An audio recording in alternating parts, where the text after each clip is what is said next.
est-ce que parce que j'ai été membre du gouvernement Swali Bongo, je n'ai plus le droit, dans mon pays, de dire que ce qui se passe aujourd'hui... C'est pas nous qui le disons. Bien. Donc moi, je le dis. Et Swali Bongo, vous n'avez connu aucune casse de cette nature-là. Aucune. Swali Bongo, lorsqu'il s'est agi de déplacer les populations, il y a eu dialogue avant, il y a eu discussion, il y a eu indemnisation, il y a eu relogement. C'est ce qui s'est passé. Et c'était possible de le faire là. Donc il faut arrêter chaque fois de dire, bon, mais écoutez, Swali Bongo, il y a eu ci. Oui, il y a eu ça aussi sur Omar Bongo. Il y a eu ça aussi sur Léomba. Le Gabon n'est pas né avec Ali Bongo. Le problème aujourd'hui, c'est que ceux qui sont là sont dans la brutalité totale. Et regardez ce qui se passe.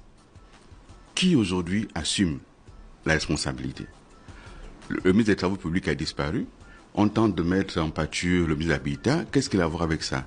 On tente de dire que le président Oligui n'était pas au courant, mais bien sûr qu'il était au courant, c'est lui qui a ordonné les casses.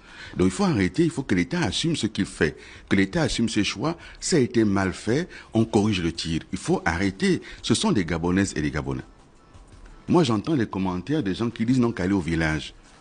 Mais ça veut dire quoi aller au village? D'abord, qui dit qu'ils ont au village un endroit où être? Et ceux qui étaient là, qui menaient des activités économiques à cet endroit. Parce qu'il n'y avait pas que le logement. Il y avait là des activités économiques. Je n'ai pas dit qu'ils avaient le droit d'être là et qu'il ne fallait pas enlever. Je dis que ça pouvait se faire avec méthode. Et il n'y avait aucune urgence. Aucune. Aucune. Là, aujourd'hui, on nous dit qu'il faut accélérer les travaux. Est-ce que vous avez regardé dans la loi de finances 2025 si ce projet est financé? Il n'est pas financé. Qui finance ce projet? On nous dit qu'il faut qu'on aille vite. Où sont les appels d'offres? On nous a dit que le gouvernement a découvert qu'en 2025, il y a eu 93% de marchés qui ont été accordés sans appel d'offres. Mais qui a accordé ces marchés? C'est le même gouvernement. Et là, on fait quoi là? Quels sont les marchés qui ont été accordés là? Les appels d'offres, les études, tout ça est où?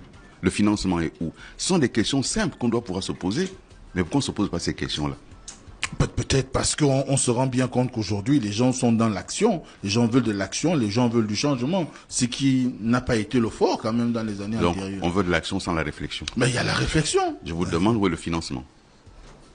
Dans la loi de finances 2025, où est le financement de ces projets?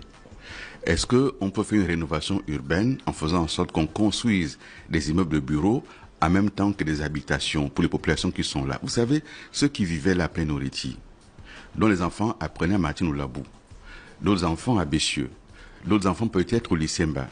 Le taxi était facile pour se rendre à l'école. Ils vont aller, par exemple, à Bikele ou à Ntoum. Est-ce que vous imaginez la désorganisation que ça apporte dans leur famille? Ceux qui vivaient là travaillaient dans la proximité parfois, ou en Bolo, aux affaires étrangères, à l'Assemblée nationale, ou parfois à la fonction publique. Et puis, on dit qu'il faut aller à 40 km de Libreville. Est-ce qu'on imagine ce que ça apporte? Donc, on peut faire une rénovation urbaine en faisant en sorte qu'il y ait un mixte entre l'habitat, les habitations et les immeubles de bureaux. Ça existe, d'autres pays l'ont fait. C'est une possibilité. Donc, on ne peut pas continuer chaque fois à dire aux uns aux autres qui veulent intervenir sur un dossier, oui, vous avez été là. Bien sûr que j'ai été là et tenant compte des erreurs commises, j'ai le devoir aujourd'hui et le droit même de dire on pouvait faire différemment. Moi, je ne dis pas qu'il fallait garder cet endroit en l'état. Je dis qu'on pouvait faire différemment. Et eux-mêmes le savent aujourd'hui, puisqu'ils repartent sur le terrain en disant « Ah non, mais le président n'était pas au courant, excusez-le, il ne savait pas ».